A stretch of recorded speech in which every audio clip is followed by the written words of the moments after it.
We're live. It's 7:15. I had to spend a little bit extra time because I was loading my new video up. And what it is we've dealt with injector stuff before, but this is a little more involved, and we're talking about the difference between the power available from different injector sizes. And I went through a number of different factory LS injectors, which are all good. And actually, even though I picked LS injectors because those are kind of the most popular deals, the injector sizing works for everything. It doesn't matter. I mean, the math that I use, the power of 16, and then showing you how to get that, and then listing a number of the stock injector sizes from the smallest one, which was about 21 pounds, all the way up to the biggest one, which is about 54 pounds, and then a lot of different aftermarket ones. There's a whole matrix at the end. So if you want to know, hey, because I get this question all the time with injectors, I'm surprised that. And one of the things that's interesting is that when we put a turbo, like if we get a junkyard LS, we put a turbo on, well, can I do that with my stock injectors? You know, sometimes you almost have to laugh, but guys don't always know. And there was a long time ago, I didn't know either. So what I did was put this matrix up in the video, and you can see how much power each one of these different injector sizes will be able to supply. And you can use these numbers to get any other number that you want to. So if you, and then they range from 21 pounds on the low side, I think all the way up to 160 or so on the high side. And again, you can take any of these and multiply it out and get any number that you want. So whatever size injector you want to put in there, you can figure it out. The formula is very easy. And then not only do I show you how much they're capable of NA, but how much, there's another column for how much power they'll support under boost, and then how much power they'll support running E85, because all of those are going to be different. It actually takes a bigger injector, relatively bigger injector, to supply the required amount of fuel for those different applications. So if you want to make 800 horsepower, for instance, on an NA motor, that takes one size injector. But if you want to do it boosted, it takes a bigger injector. And if you want to do it boosted with E85, it takes an even bigger injector. So all of that stuff is covered. So there should be good information in that video. So guys should be able to constantly go to that and say, hey, look, I want to run this amount of boost, and I want to make 500 or 600 or 700, 1,000 horsepower, whatever their number is. And they can look down and go, oh, well, if I want to make 1,000 horsepower under boost and I'm running, race gas, I can do it on this size injector. Or if I'm doing it on E85, I can do this size injector. Or if you happen to be one of the few people in the country that can make 1,000 horsepower out of an NA LS motor, good for you. And you can see what size injector. But if you're one of those guys, chances are you're not looking at my video to figure out what size injector you need to make, that you need to use to make 1,000 horsepower NA, because it's already game on for you. So you're already working pretty well. I'm back, and I've been gone for a little while. We had a very, I'll tell you a little story about it. We had a very exciting wedding. My sister, or my wife's sister, younger sister, got married, and it was awesome. They've been waiting a long time. This COVID thing has really caused problems with their wedding plans. They've been trying to get married 2 or 3 times now, and they were finally able to it was finally able to happen. And it was going to happen at their parents' house, and this was up on the hill. And because it's beautiful here in California, it was 75 degrees or so. And that also meant, even though it's fairly early, but that means the snakes are out. And where we were going to hike up the hill, there was a rattlesnake. So, and while this could create, and you guys have probably seen YouTube videos on this kind of stuff where guys flip out because they see any kind of snake, but particularly a rattlesnake that is going to, coil up itself. And that's one of the big things about snakes, and particularly rattlesnakes, is rattlesnakes are not aggressive. They don't know really what that term is. That's actually a human term. Snakes are defensive, and especially rattlesnakes, when they coil up and are rattling their tail, what they're saying is, hey, I'm afraid. I'm also, they're reminding you that I'm also venomous, and I will strike at you to defend myself, because everything out there eats snakes. All of the birds, turkeys and vultures and crows and everything, foxes, coyotes, basically everything out in the wilderness will make a meal out of a snake, and the snakes know that. And so in this particular instance, he was kind of in the corner of the backyard, and he was kind of surrounded. And what he wants, what they all want, is an out. They would like, there's a big thing of junipers there, and he could have crawled under there. Had we given him the opportunity, he would have just escaped, and that's what they want to do. They don't come after you. They don't come into your house.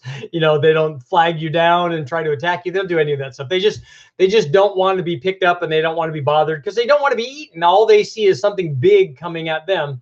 So it was a very simple thing. I have a stick that I use, and I'd already caught 2 of them earlier in the day. I just picked him up and relocated him to another part of the hill and let him go about doing his thing. And I looked around on the rest of the path to do some recon and make sure that he didn't have any friends or relatives there that were hanging out that could kind of ruin somebody's day. But you know, it's a very simple thing. It's easy. I'm far enough away. We can pick the snake up, not hurt the snake, not make sure that nobody else gets hurt and that there aren't any problems. But it was a fun deal for me. It was like a little adventure. I like that stuff. Like I said, I had already gone up on the hill and dug around in the rocks and all the stuff and found 2 other ones. So it was very cool. And all I saw were rattlesnakes. I didn't see anything else. Sometimes we'll see gopher snakes and king snakes and garter snakes and all that stuff. But this time they were all rattlesnakes. And we, you know, like I said, not a big deal. Just pick it up, move it, get it out of the way, and all that's good. So hopefully you guys will, when you're done here, go over and take a look at the video that I just posted. There's a lot of information there, and it should help. And the thing that I like is, that way I can steer people to something that has all the answers for them. I don't have to answer the same question over and over and over again to all these people. Well, how much power, you know, what size injector do I need for a 500 horsepower LS? And what size do I need for a 600 horsepower? And is it NA and is it supercharged? And what happens when you run a supercharger and you're making 700 horsepower? You're actually not making 700 horsepower. You're actually making more than that because there's parasitic loss associated with driving the blower. So you need to have enough fuel also to feed that parasitic loss that a lot of people don't take into account. And the other thing is, some people make the mistake of measuring the power on a chassis dyno. And when you're calculating fuel flow, you're not doing it for the amount of power that you make at the wheels. I mean, there's a way to do that, and you can get a good idea for injector size versus wheel horsepower. But when you're multiplying what an injector, the flow rate of an injector and how much it will support, it's flywheel horsepower. And then so when you do it on a chassis dyno, you have to add the losses that are associated with the chassis dyno stuff, the drivetrain losses and all that. So there's a lot of good stuff there, and hopefully you guys get to take it out and then we can get to some questions like Wrecking Katie, how far do you think I can push stock injectors? Well, if you're talking about LS injectors, stock injectors range from 21 pounds an hour to 54 pounds an hour. So which stock injector are you talking about? And lucky for you, that answer is in the video, regardless of which one of those injectors. So I picked 21s and 25s and 30s and 42s and 52s and 54s. So all of the more common stock stuff. And they'll tell you how much you can make NA and how much you can make under boost and how much you can make when you run E85. So all of your questions are answered in that video. So let me run back here real quick and see if I can get to some. The video is the one that I just posted, and I think it's called, I don't know, injectors or something. And I've been gone for a while after I got back from West Tech. I don't think I've posted anything since I got back. So I've I've been laying low. We've been doing lots of other stuff. Okay, Tom Mitchell, what is the best intake on a 4th Gen 6.0 with a 2 or 3 stage cam? So just tell me how much power you want to make and where you want to rev it. If you want to go is that a 4th Gen 6.0, is it a cathedral or is it a rec port? Because that'll make a big difference. If it's a cathedral port, a fast up to 65 or 6800 is going to make the most average power. The cheap way to do it is a Trailblazer SS. If it's a rec port, then I would just use a stock LS3 or the stock LY6, the truck style rec port intake manifold. Those work really, really well for that RPM range. Will we do a big bang on a 440? That's actually not planned. So I hadn't planned on doing a 440. I am going to build a 440. We're going to do some cool stuff with that. I'm probably going to do a stroker out of it because I've got a bunch of trick flow stuff that I want to run. Yes, Tim, snakes are venomous rather than poisonous. And a lot of people don't know that you can actually drink rattlesnake venom as long as you don't have any ulcers or open, as long as the venom can't get access to any of your inside. Basically, you just can't inject it into your bloodstream. It's not the same as drinking Drano or that kind of poison that you'll find under your sink. That's why the cowboys used to do it. They used to drink that in their shots and stuff. And everyone's like, oh, but that's deadly poisonous. It's actually not poisonous. It's venomous. That's a different thing. So what do we got going on? From turbos to snake charmers. Yep. Anyone help me with what injectors I need for a boosted Gen 353 with a NNBS intake waiting for 500? Blake, look, watch the video. Look at, just skip all the way to the end and go to the turbo matrix thing. 500 wheel horsepower. Let's say that that's 600 flywheel horsepower. Very easy to do. You can get away with less than 50-pound injectors in that. Yeah, 600. Yeah, as long as it's not on E85.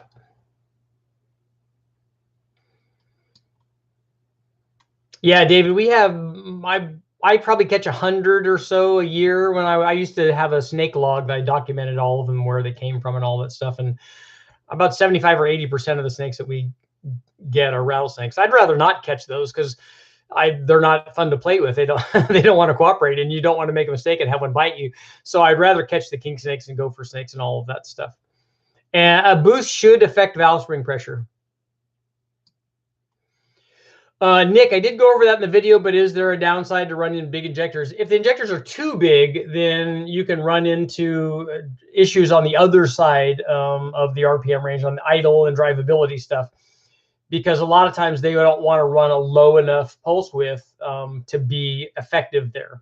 The thing that helps you, and I went over this in the video, if you guys should watch the video, is you have a boost reference and vacuum reference fuel pressure regulator. If you have a vacuum reference fuel pressure regulator, what it'll do is at idle and part throttle, it will take fuel pressure away, because vacuum takes it away and boost adds fuel pressure if you have it set on your regulator.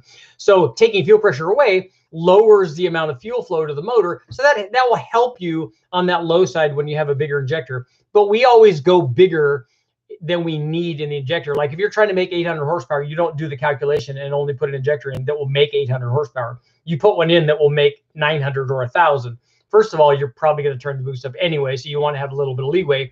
And you want to have a little bit of leeway to be safe, because when I did the calculations, we did it based on 100% duty cycle, and hardly anybody ever runs them there. I mean, I have, but you shouldn't. It's not a good idea.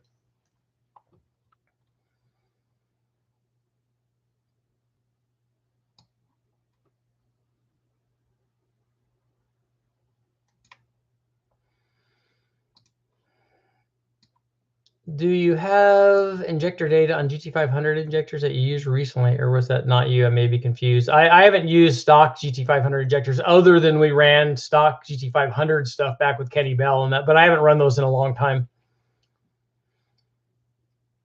Western Diamondback, that was 48 inches.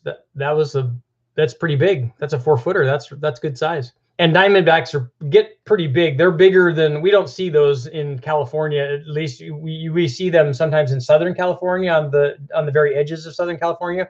Up here in Northern California, we have Westerns or Northern Pacifics, and they're not nearly that big. We've seen some that will get near 3.5 or 4 feet, but that'd be really, really big. And they're not nearly as thick as the Diamondbacks are. What I want to go find is an Eastern Diamondback. I want to go back east and find one of those.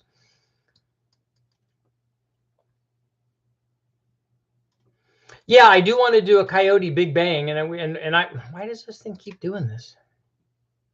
I do want to do a Coyote Big Bang.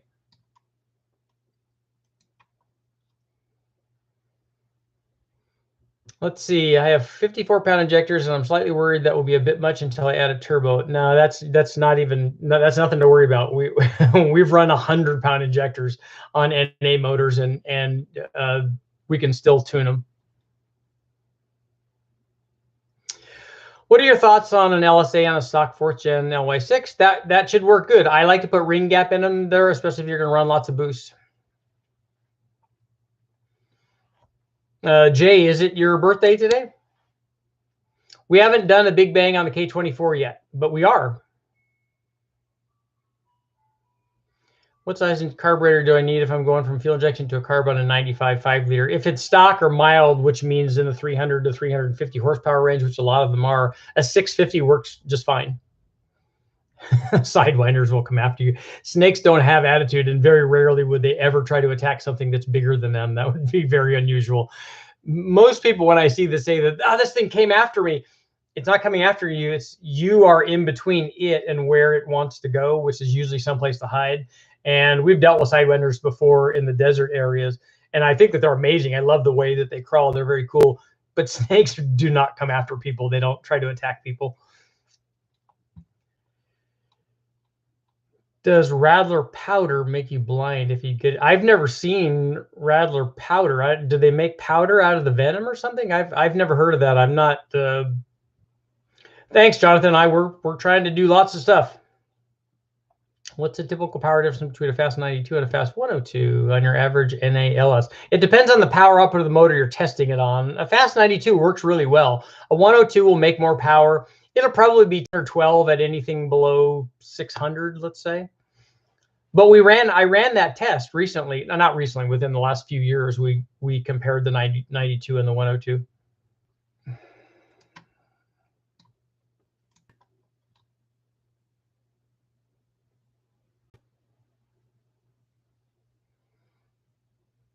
Can you guys still see me? Somebody let me know. Am I still on?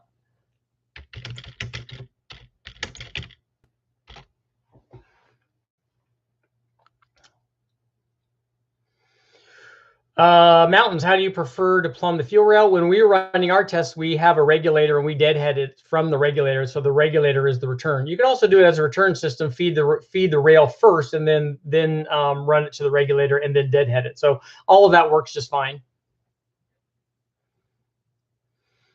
I'm just buffering. The squirrel still see me. Nice. Putting a 4.8 in my 78 Trans Am. Yeah. I'm not. I haven't done a lot of testing on fuel pumps. We run a big aeromotive on the engine dyno, but it depends on the power output. Like the 342 from aeromotive or those kinds of things, or something. I think AEM has one like that, or a 440 or 340. And then if you do multiples of those, I think that works pretty well too. Yeah. Karen's getting adamant about hitting the like button. So what was your question, Kyle?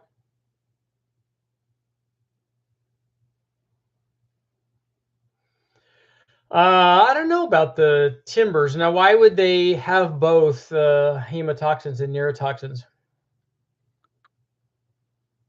A bunch of snake comments. Well, I like them. I like those too. I do lots of different stuff. Have you ever used an MSD 6014, the blow through carbon turbo setup?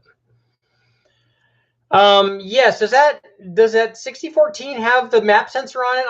I'm not that familiar. We use the MSD a lot. We use it on NA stuff. Like I just used it on Finnegan's motor with the carburetors that he ran on it. But if that has the map sensor and you can take away timing based on a map position, then yeah, it would work good. Yeah, Ben, sometimes I get rid of some of the used stuff. I do have pets. I have 2 golden retrievers, which come out with me actually when I'm looking for snakes. When we would go out to the ranch, they would come with me. But they go chase squirrels and the turkeys and all this stuff. You know, they get to go be dogs. Keith, I'm not a tuner, so I will never have a tune cabinet. If you're doing factory stuff, I would recommend getting that stuff from Matt and those guys. Race fuel on a heads cam LS2. I don't think you need that. We run those on 91. We run stock fuel rails on the Trailblazer SS intake.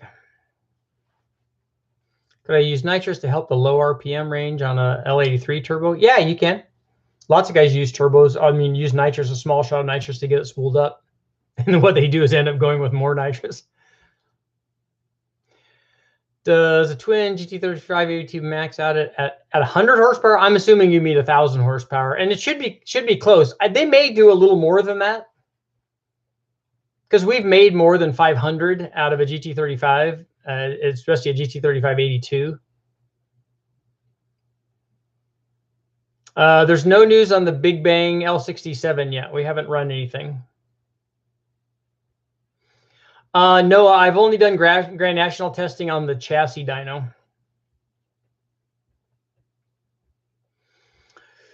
Sentinel, that Extreme Energy 274 is kind of my go-to cam, and it would work good on a daily driver, especially on a 351, and it works well with all of the different forms of boost. Yeah, Scooby, you're overthinking it. You don't have to worry about trying to swap injectors and stuff. That injector size is fine. They use it on a stock motor, so they use a 54-pound injector on a stock motor. So that tells you that you know that will already idle down and stuff. Can you get 500 horsepower on a 4.8 without ported heads? You won't do it. I say you won't. I don't think you can do it with the stock pistons because it limits you in piston to valve clearance. And I don't think you do it with a stock head either. I think it would be really, really hard.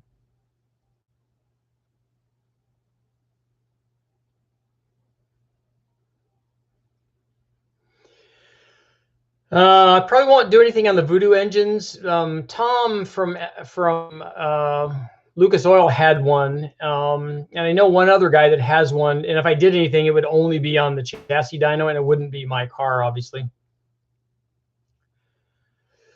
The intercooler, Jamie, a lot of times is just fitment. So if you can fit a big air-to-air and that works, then that works. I like air-to-water stuff, but it's sometimes more problematic on the street.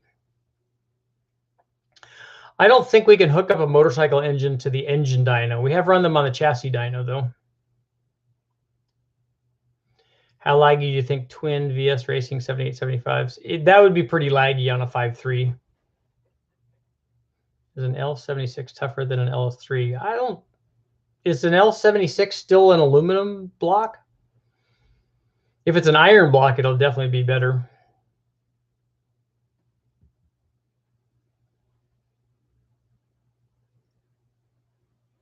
I haven't done anything with a Ford 3.7. Will we try an S475? I have one, so we can. And it's also a T4 S475. But we have a few different turbos that I can try on that. I have the 7875 Gen 2. I have one from Force Performance, which is a 7876, I think. I'm building a 408 stroker, BorgWarner T6, Texas Speed, Stage 3, LS3 boost cam. Tuner sets a lot of cam. It is a lot of cam, and if you what turbo are you running and how much boost are you trying to make? Like how much power are you trying to make? Tell me that. And I think that that's probably more cam than you'll need, but it is in a 408, so that will help you. We do. Somebody asked if we run boost reference regulators on the dyno. Sometimes we do, and sometimes we don't. I didn't on Finnegan's last one, but sometimes we do, especially if I'm running smaller injectors that will help us get to where we need to be.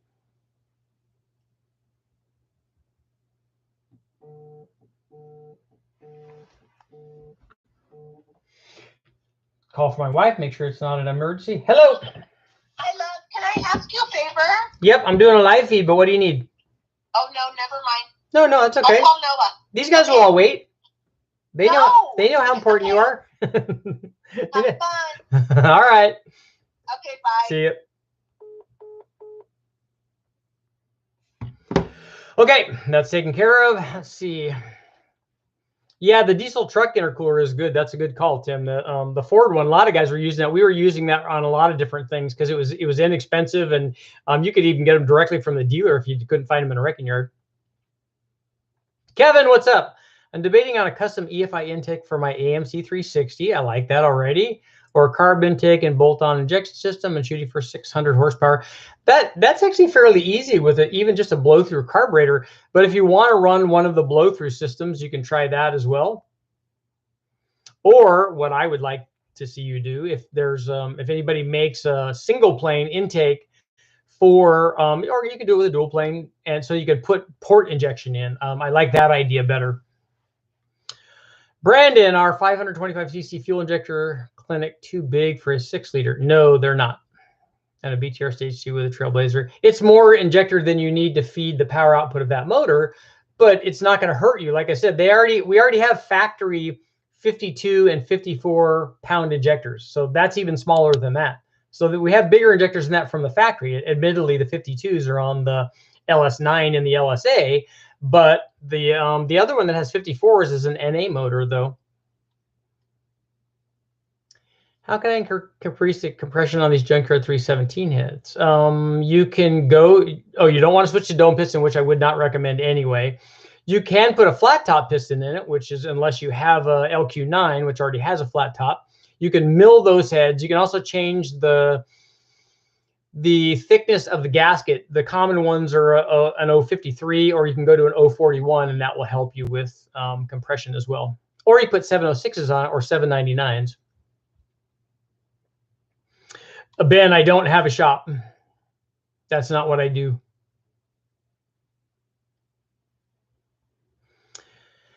Gabe, I got to tune my LY6 with a cam and long tubes. Really hoping I can see numbers around 440 to the ground. An LY6 with just a cam will make, I think we did, if you take a look at the video, I want to say that we were at 540. So I think that you're going to be close there.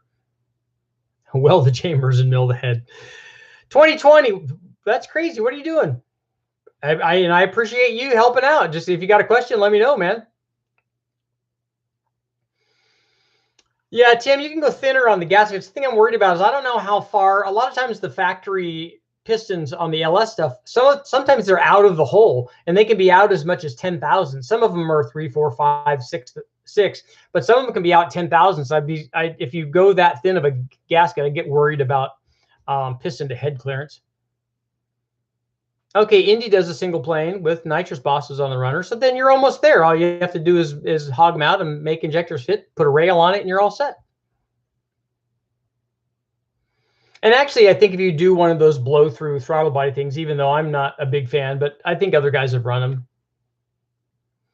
Have you tested or measured the 821 head? Yeah, an 821 is just a rec port head, right? It's like the 823. I think that's an LY6 head, right?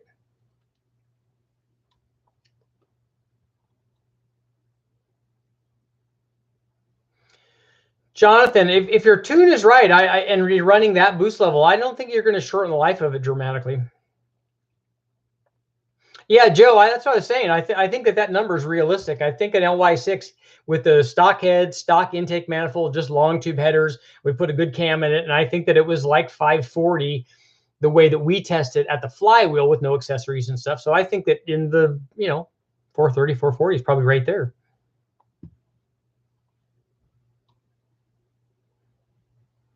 Jay, yes, it does. I think everybody in this industry is concerned about what the EPA is talking about doing. That's why we all need to get behind the RPM Act.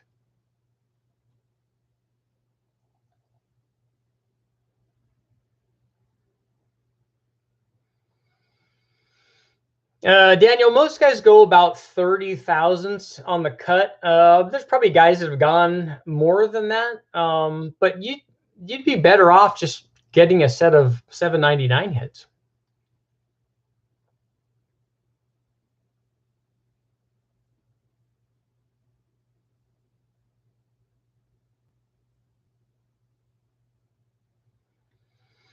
Gabe, most of the LS stuff makes best power about 29 degrees total at the power peak.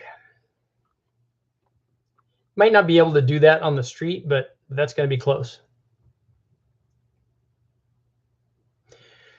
Jake, 246, 248. That's a good size cam. 110, a 427 Windsor. No, it will work. It's it's already, I'm sure, not idling great. It will continue to do that under boost.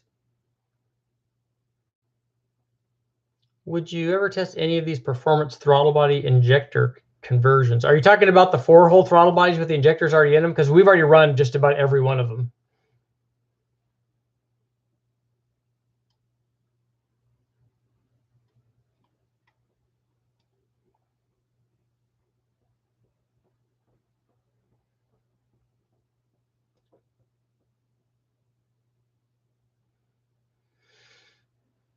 Important safety tip, always adjust both tables.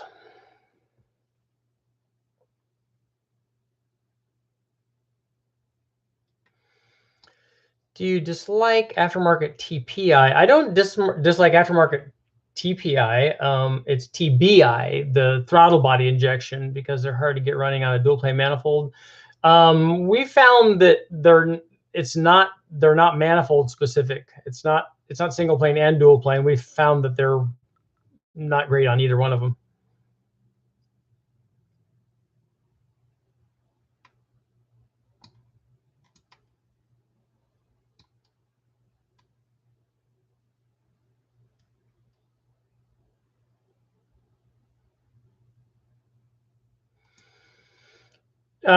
Friesen, you can look at the chamber size of all of the heads is all of that stuff is readily available online.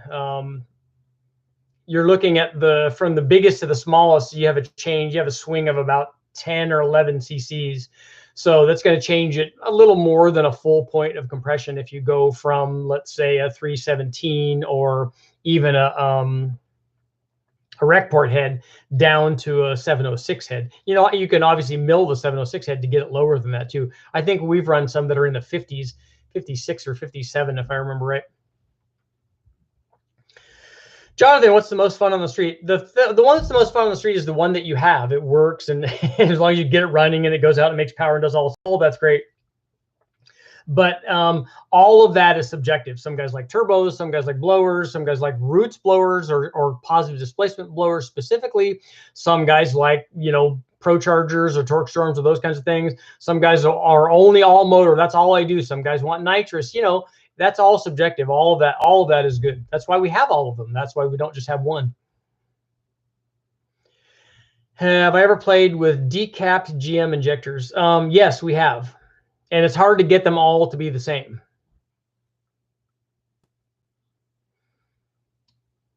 If you're looking for 1,000 wheel horsepower, you might want to step up a little bit. That would be at the end of what those things could do. So Dylan, did it answer all of your questions on injector sizing? Rian, we don't ever use knock sensors when we're dyno testing, but on the street, it's a good idea. The problem is when you make modifications to the motor, it can activate the knock sensors falsely, and people don't want that. But the knock sensors, especially in modern stuff, is pretty important. Like coyotes rely on them like relentlessly. They run on the knock sensors all the time.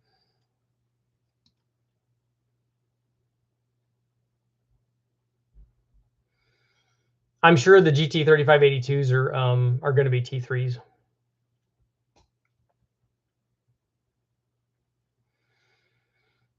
Jake, 10.8 is plenty safe if that's on the gas scale. Would unshrouding and or porting a set of 706 ever match the 799 6 liter? If you did any porting at all, or if you unshrouded 706s, they would be way better than a 799. They're better than a 799 all the way up to 5,000 RPM. And the 799s finally were about 10 or 12 better at the very top. But anything that you did to 706s, they would be better. And if they're ported, they would be better by like 30 or 40 horsepower. It would be a lot.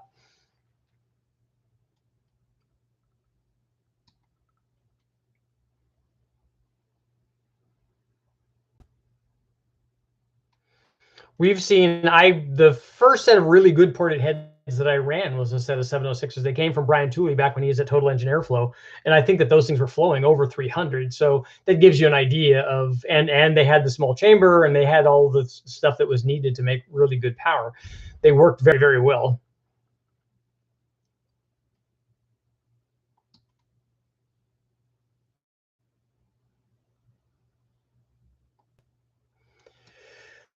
How much do you think a Gen 453 with a 76, 75 sloppy stage 2 would make 95-pound injectors? Well, take a look at you have enough injector there. So as long as you're not running on E85, you can do the calculations based on the video. A 76, 75, let's say that's a 1,000-ish horsepower turbo. I don't know which one it is, but the turbo is going to dictate how much power you can make. So as long as you have enough fuel to support that with it and enough octane to get the timing in it, then good things. And I'm assuming you also have an intercooler.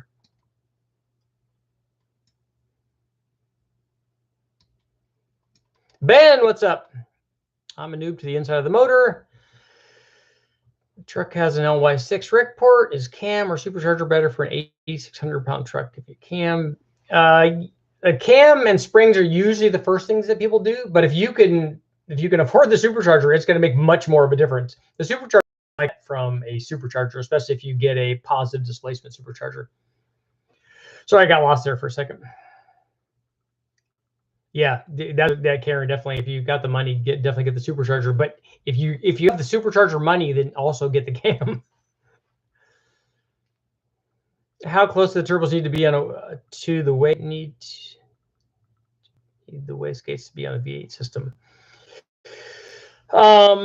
We try to position them fairly close to the turbo, but you can position them anywhere in the exhaust system from the exhaust manifold all the way up to the turbo. We did that on the remote stuff. So they will work as long as they can eliminate the exhaust flow. They should work fairly well.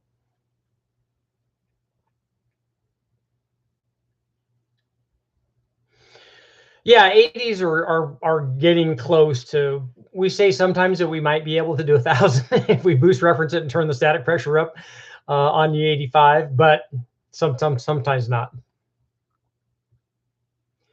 Have you ever converted a carb for a blow through? I haven't done one myself. No. I don't even know if Brulee's done that. I'd have to ask him. Usually we just run the CSU carburetor or one of the quick fuel ones. Great work on the video. All stock 007. I like that. And sharing your expertise. Read a lot of your articles. Thank you very much. Thank you for supporting the channel. I might be doing another road trip down to Southern California. I got to pick up a mod motor that I have going to somebody, and also maybe I have a quad that might be going away as well.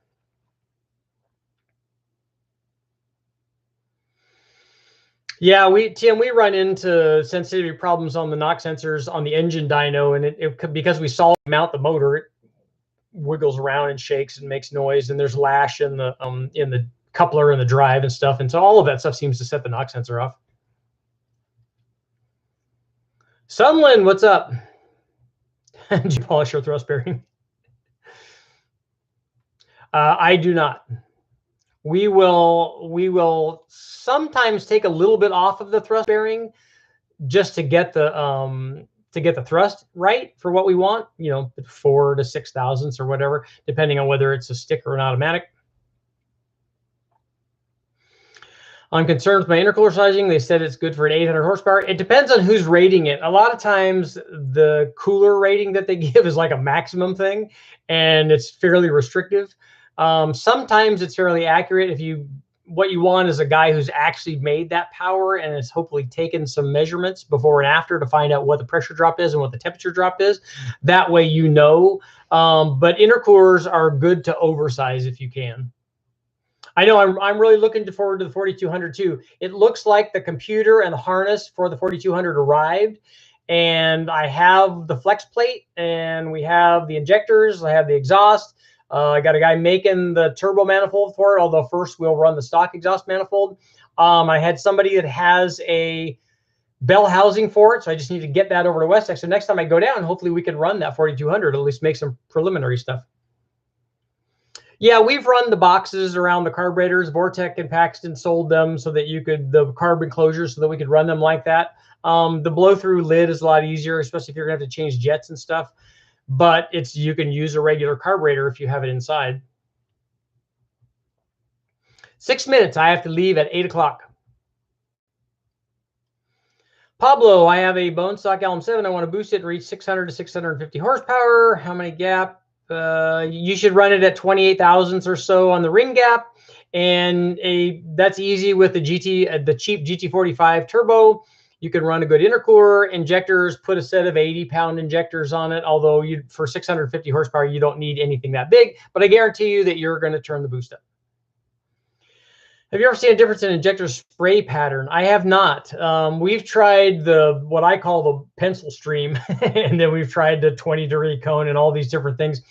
The one time when I did see a difference, and it had nothing to do with power, but I was playing with my Chevy Sprint turbo, and we were trying to improve the fuel mileage. So I tried a few different injectors that had different spray patterns, and what I was hoping is different like atomization rates. I was looking for droplet size, so I wanted the smallest droplet size I could, and we tried jacking the fuel pressure up and doing all that stuff. And so we did seem to maybe see a little bit of a difference in fuel mileage from injector spray pattern. But again, to do this stuff and to change it from 52 to 53 miles per gallon Am I that consistent in my driving and my drive cycle and all that stuff? I don't know, but it seemed like it helped a little bit. 80-pound injectors are on gas. If you run race gas, and at about 11.5 to 1, you're looking at about 1,000 horsepower. With E85, it's going to be less than that. And Colton, for the same thing, a 90-pound injector can do more than 1,000 horsepower. Stefan, you're checking your end play. Did you make sure that you put a drift on it? And if you hammer the crank a couple of times and hammer the flange, the crank flange on the back, you'll probably pick up another half thou. But I would like to see it at between 4 and 6.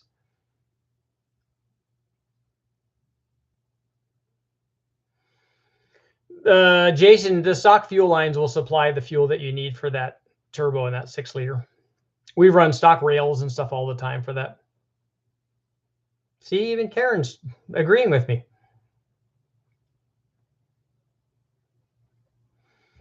I like air to water stuff only because then you have the option of putting ice water in it, and I really like ice water. When you run ice water on one of these turbo motors, when it comes alive, it's really, really happy. It makes a big difference, but you can't do that driving around on the street. If you're just driving around on the street, put an air to air on. If you saw the test that I did, the video where I compared the air to air versus the air to water in kind of a normal range of 75-degree water, they made basically the same power.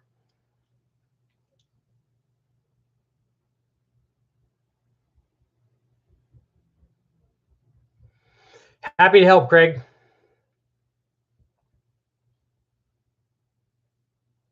Ice equals holes in the piston.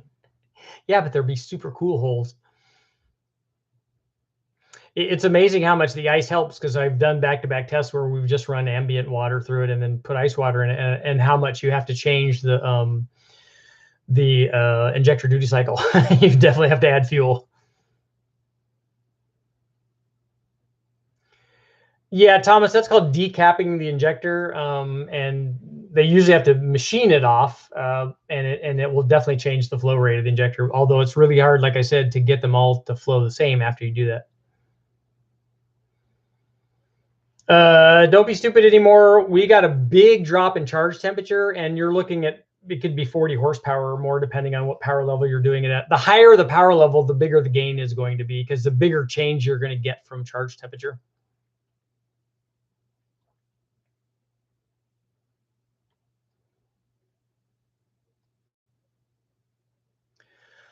What work do you recommend doing to an LM7 to make 800 horsepower? I would put ring gap in it for 800 horsepower. You can get away with that. All stock. What are you doing? You're crazy. I've been following your channel and just finished a 5.3 board to 5.7. Those are cool. I just put together one of those not too long ago for the guys at Westech. I used LSA blower. Was very surprised the engine made 639 on E85 to the tire. What is horsepower NA 6-liter you have made? What? I assume you're asking what's the highest NA 6-liter that we've made with high compression race fuel. I haven't done, I don't think I've done an all-out build on a 6-liter. I think the most power we've made is about 600, and that was just on a motor that we put together to run the test on all of the on all the intake manifolds. I think that was about a 600 horsepower NA motor, but it didn't have high compression. I can't remember. I think it had a dish piston in it, so it was not really all out.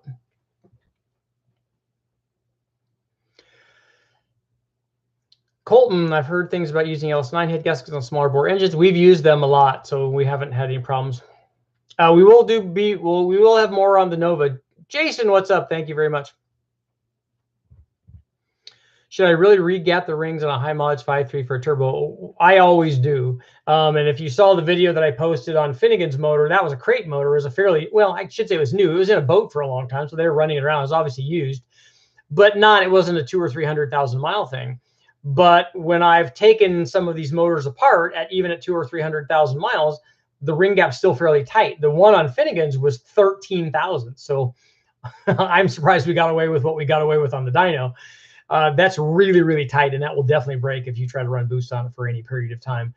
The stuff on the wrecking yard, sometimes it's in the teens. We've seen them with 200,000 miles on them. I've seen them at 19,000s, and that's still too tight for me. I like to see them well into the 20s and hopefully more toward the high side of the 20s.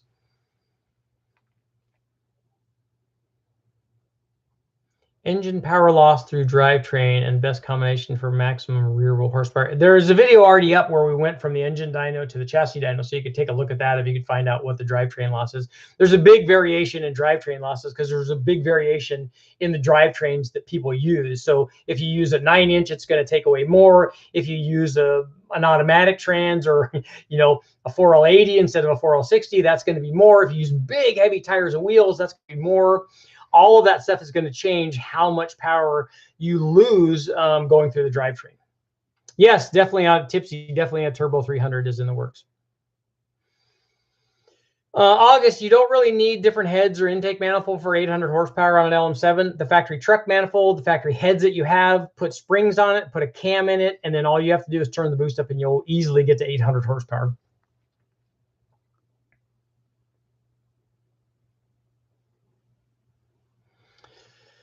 I don't know what the stock fuel pump is on a 2002 Z06. If anybody knows, I don't know where you'll run out. A 42-pound injector, I don't know what was stock on that. Was it 43 heads?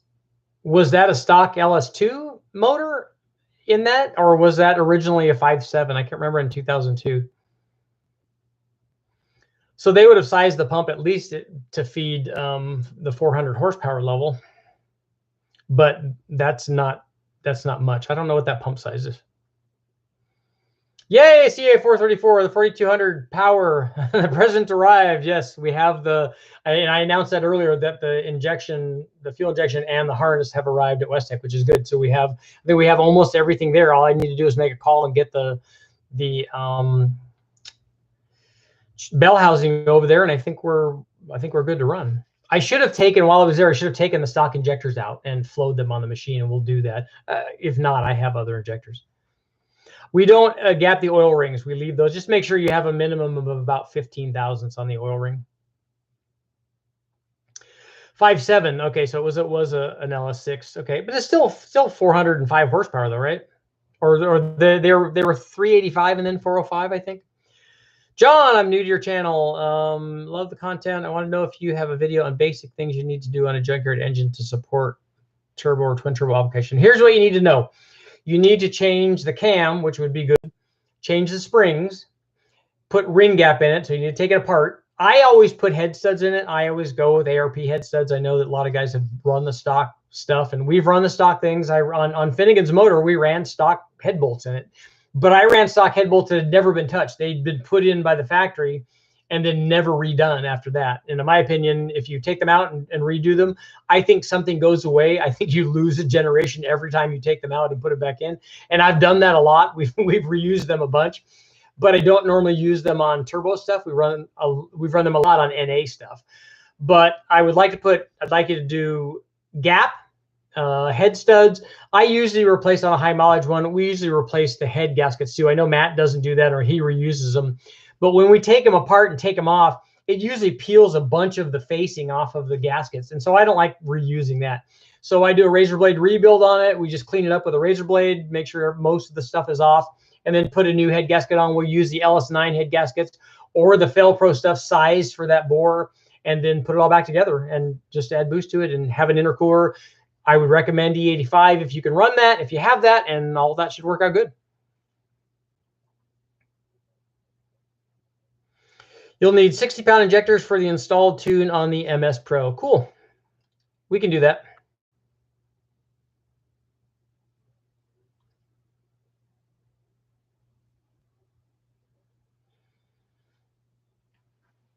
Yeah, if you have file fit rings, they're going to be oversized. So you're going to have to file them to fit. Yes, your 4L60 is probably not going to work very well at 800 horsepower. Ecotech series, probably that's not in the cards right now. I do like those motors. Or Bosch 105-pound injectors. That's pretty big and not necessary. Although on E85, that's good. And especially if it's a turbo, if you're running a turbo at 550 to 600 horsepower on E85, because that tells me that you're going to be going up anyway. So those injectors will be fine.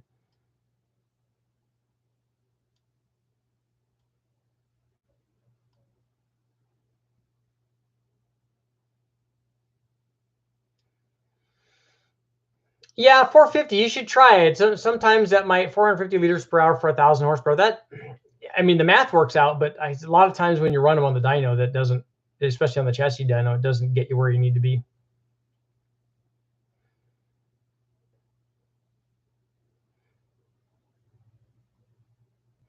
Yeah, Admiral, a lot of guys will say that 75 to 80% maximum duty cycle. I've run them a lot higher than that. Sometimes we have to. We just turn it all the way up and use all of the injector. But it's better if you could do that. And I like sizing them so that you have room to grow anyway. So that's well within that range. Have you ever done a test of drivability of performance cams for the street, specifically vacuum, idle quality, and pulls from idle to cruise RPM around 2,500? Well, I can't do that on the engine dyno.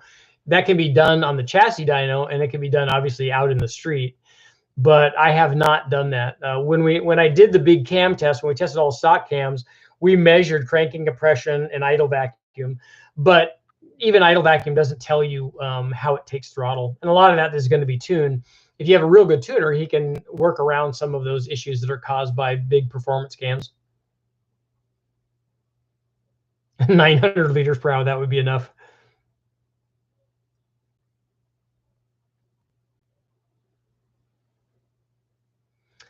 The Mercury EFI, like the Ramjet, the problem you might have on a 582 is it was not sized for that motor, for that. And I'm assuming that if it's a Brodex motor, I'm assuming it's a real motor.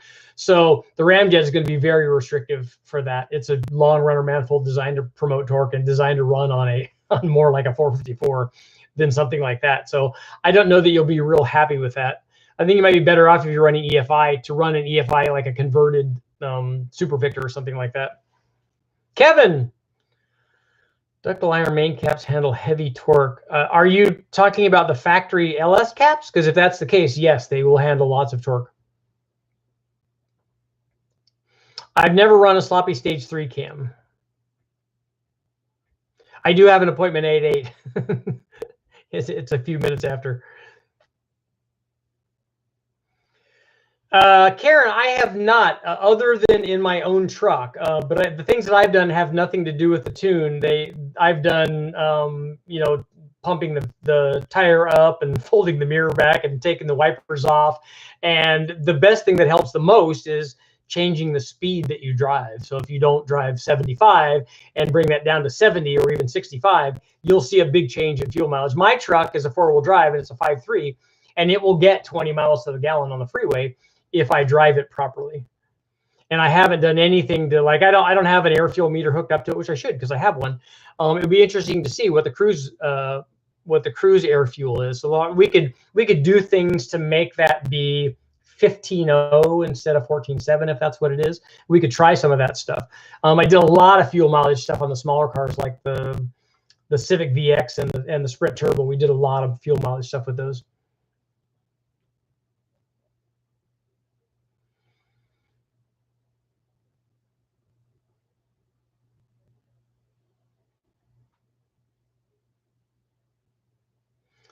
I don't know when the 5.3 is going to need to be replaced. It's got a lot of miles on it. It has 260 or 70,000 miles on it, I think. I'm more worried about the transmission going before I am worried about the engine. So I don't know when it would need a new one. If I put a new one in, it would just be another one like that, unless I had somebody help me out with a transmission. I don't do any tuning. I didn't tune my truck. That actually Eric did from Westech, and it's just all stock. So the only tuning I do is on the engine dyno, and that's all on either a fast or a Holly, because it's very easy. Do main caps actually fail? If a main cap fails, it usually gets taken out by something else that was on its way out. I know, it's just getting broken in. Stock rod bolts are strong enough for 1,500 horsepower, Travis. The rod will break before the rod bolt will break. 30 pounds of boost and crack 2 main caps.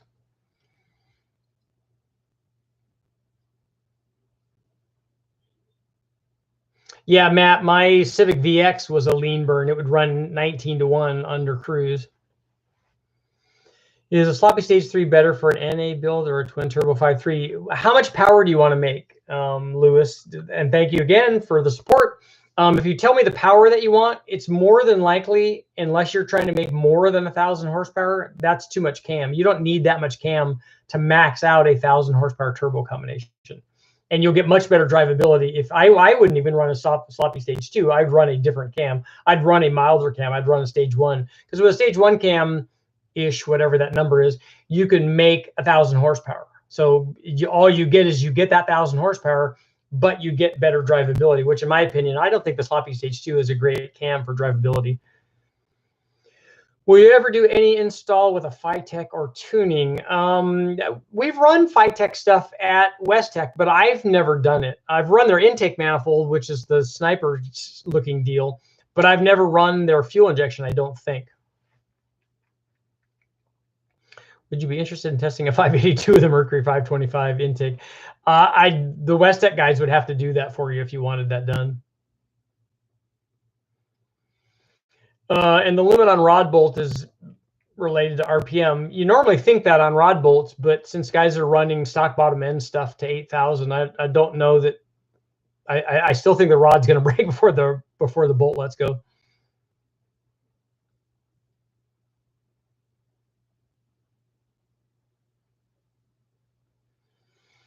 I don't remember how high we've run those composite head gaskets. We ran them on one of the original Big Bang motors to begin with, but I think that we changed over to MLS stuff.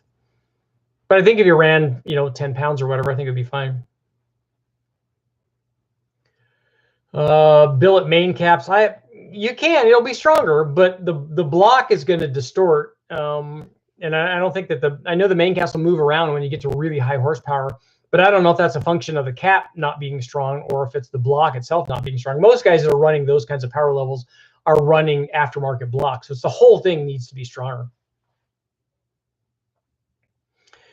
Gonna go watch Please Do Some Burnouts. Okay, guys, I gotta get going. Thank you all for showing up and supporting the channel. Now go watch the video and tell me what you guys think about all of the information supplied on the injector sizing and what people need to do. I'm gonna try to do some more videos to just give some general information so guys have something to go to so they can go, hey, look, here's the answer to all of my injector related questions, and they can figure out how much injector they need to make a given amount of power, because that's all it is. It's here's my power level and here's how much injector I need. Oh, well, I'm going to run boost, so I need to step up the injector size. Oh, I'm going to run the 85. I need to step up to my injector size, and they can answer all those questions. So I'm going to do some, I want to do some tear down LS videos. I want to do some, I'm even going to do some tuning stuff, not to show you how to tune your car, but just to show you what happens when we tune it and maybe how I go about it when I'm doing it.